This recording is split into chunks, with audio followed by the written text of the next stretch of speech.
Saking kerepotan menghadapi pasukan Houthi Yaman, pasukan Amerika Serikat sampai mengerahkan kapal induk bertenaga nuklir kedua mereka ke Timur Tengah. Hal ini lantaran kelompok Houthi terus melawan meski serangan militer Amerika Serikat terus menyasar wilayah Yaman. Dikutip dari Al Arabiya, Pentagon saat ini sedang merencanakan pengerahan pasukan tambahan ke Timur Tengah. Amerika Serikat juga menjaga kemampuan udara mereka untuk menyasar basis-basis militer Houthi. Pengerahan maksimal ini dilakukan untuk melemahkan kemampuan militer Houthi dan mencegah serangan lebih lanjut, terkhusus jalur pelayaran internasional di Laut Merah. Menteri Pertahanan Amerika Serikat atau Kepala Pentagon Pete Hegseth memperpanjang pengerahan kapal induk Harry S. Truman ke Timur Tengah. Menhan Amerika Serikat juga diperkirakan akan memerintahkan kapal induk kedua ke wilayah tersebut dalam beberapa minggu mendatang.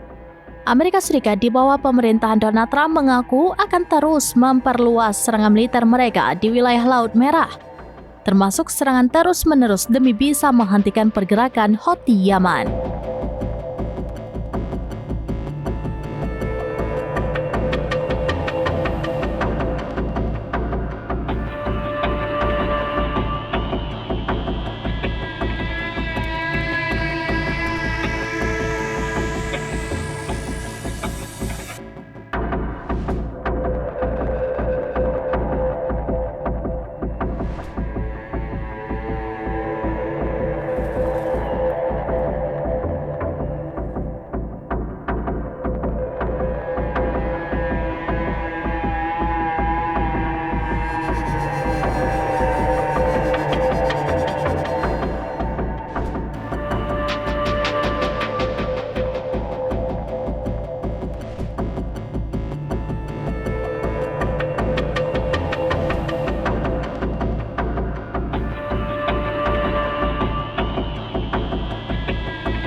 Download Tribun X sekarang, menghadirkan lokal menjadi Indonesia.